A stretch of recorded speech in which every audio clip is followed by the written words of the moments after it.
우리 하나님 말씀 골로새서 1장을 보겠습니다. 신약성경 324페이지 가량 있습니다. 골로새서 1장 1절에서 14절까지 보겠습니다. 324페이지에 골로새서 1장 1절에서 14절까지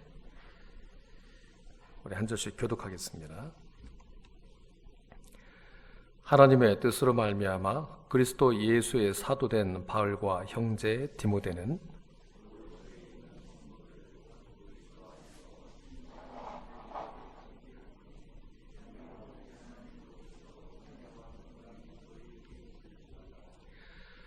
우리가 너희를 위하여 기도할 때마다 하나님 곧 우리 주 예수 그리스도의 아버지께 감사하노라.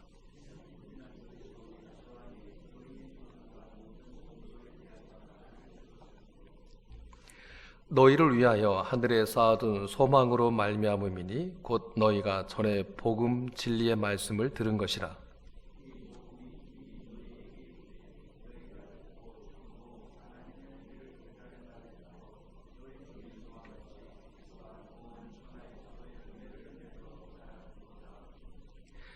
이와 같이 우리와 함께 종된 사랑하는 에바브라에게 너희가 배웠나니 그는 너희를 위한 그리스도의 신실한 일꾼이요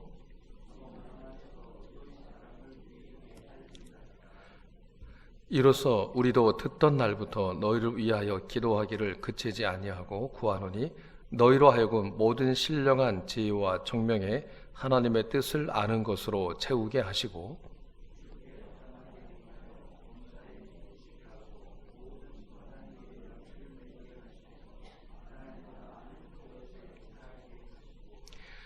그의 영광의 힘을 따라 모든 능력으로 능하게 하시며 기쁨으로 모든 견딤과 오래 참음에 이르게 하시고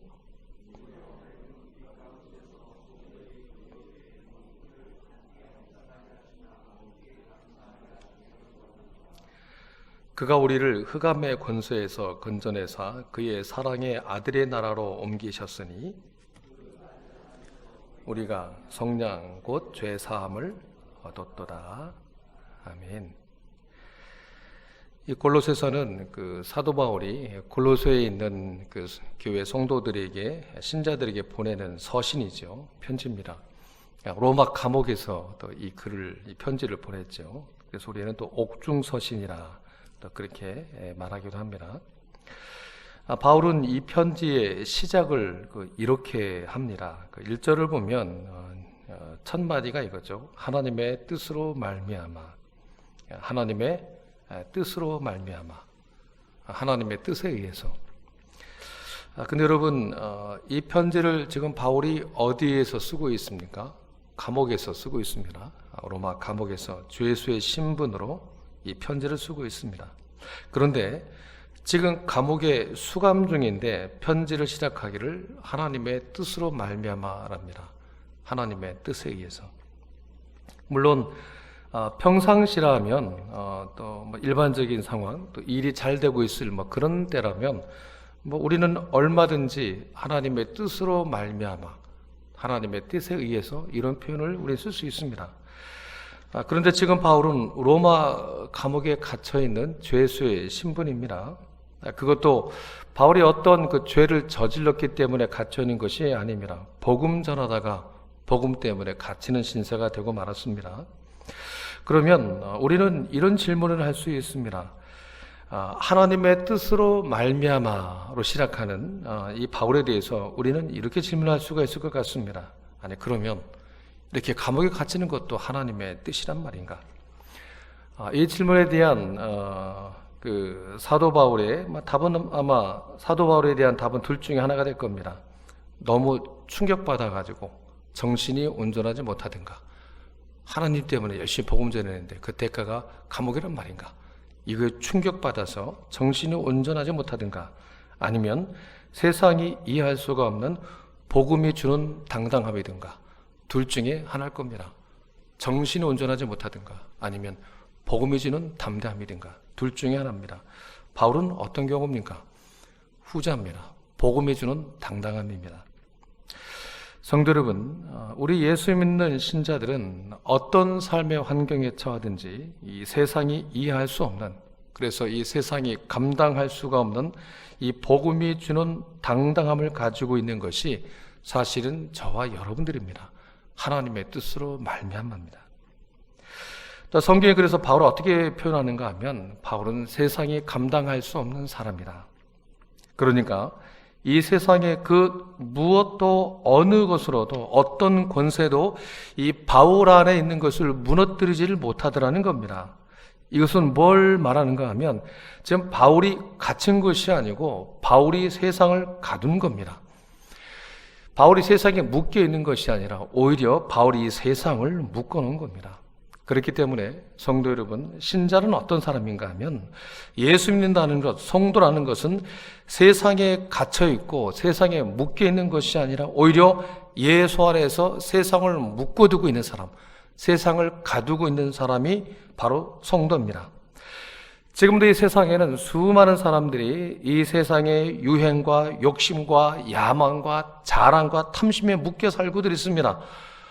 그 수명이 잠깐인데, 길어봤자 70, 80, 100년 정도인데, 그 수명의 잠깐이 이 세상의 것들의 그 노예로 그렇게 묶여 살고들 있습니다. 갇혀 살고들 있습니다. 그러나 저와 여러분은 우리 구주 예수를 나의 주님으로 믿음으로 말미암아 이 세상의 그 모든 결박의 그 사슬들로부터 해방된 하나님의 자녀들이 되었습니다. 그래서 13절 말씀에 따르면 바울은 신자된 우리의 자리를 어떻게 표현하는가 하면 13절을 볼까요? 13절 말 같이 보겠습니다. 시작. 그가 우리를 흑암의 권세에서 건져내사 그의 사랑의 아들의 나라로 옮기실 거다가 아닙니다. 이미 옮겨 놓으셨다랍니다. 이미 완료된 겁니다. 그러니까 우리는 이 흑암의 권세로부터 이 세상에 그동안 우리를 결박하고 우리를 묶어놨던 그 모든 세상의 유혹과 탐심과 그 모든 욕망의 권세로부터 이제는 그의 사랑의 아들의 나라로, 그 예수 그리스도의 나라로 우리는 이미 옮기운 바 되어 있는 사람입니다. 이미 들어와 있다는 겁니다. 이것이 구원입니다. 그러니까 우리를 통치하는 통치 질서와 내용이 완전히 달라진 겁니다. 그러면 그분은 어떤 통치자시냐? 그분은 당신의 백성들을 위해서 그의 아들을 십자가에 못 박는 통치자입니다. 바로 그분의 나라에 들어와 있는 겁니다. 그분은 우리에게 한없이 자비로우시고 은혜로우시며 우리를 사랑하사 그의 모든 능력과 열심을 우리를 위하여 동원하시는 통치자시고 우리의 아버지가 되십니다. 바로 그 나라에 이미 우리가 들어와 있다고 합니다. 바로 이 하나님의 자녀됨의 축복을 누릴 수 있는 저와 여러분 되시기를 바랍니다. 사도 바울은 비록 로마 감옥에 갇혀서 그 몸은 묶여 있을지라도 그의 영은 묶여 있지를 않습니다. 지금 자기 육체가 감옥에서 쇠사슬로 묶여 있든지 아니면 풀려 있든지 이런 것은 더 이상 그에게는 중요한 문제가 되지는 않습니다. 그래서 바울이 뭐라 고백하는가 하면 빌립보서 4장 11절에서 그는 이렇게 고백하는 겁니다. 내가 궁핍하기 때문에 말하는 것이 아니라 어떤 형편에 있든지 나는 자족하는 것을 나는 이미 배웠다라고 그는 고백합니다. 이건 참 놀라운 일입니다. 오늘 여러분이 하루 삶을 사실 때에 여러분의 그 삶의 모든 삶의 자리에서 이 세상에 묶여있는 삶이 아니라 오히려 이 세상을 이 복음의 능력으로 묶어 놓으실 수 있기를 바랍니다. 그러기 위해서는 우리의 모든 삶의 자리에서 오직 하나님의 뜻으로 말미암아서만, 그러니까 하나님 때문에 하나님의 뜻에 의해서만 이것으로만 반응하실 수 있어야만 합니다. 세상의 방법이나 세상의 식이나 세상의 원리가 아니라 오직 하나님의 방법, 하나님의 식, 하나님의 원리로만 반응하실 수 있기를 바랍니다. 그렇다면 이미 우리가 옮기운 바 된 그의 사랑의 아들의 나라가 가져다주는 그 놀라운 은혜와 그 당당함을, 그 하나님 아버지의 자녀됨의 권세를 힘입어 살아갈 수가 있습니다. 바로 그런 삶을 살아갈 수 있는 그런 복음이 주는 당당함을 가지고 사신 저와 여러분 되시기를 주의 이름으로 축원합니다.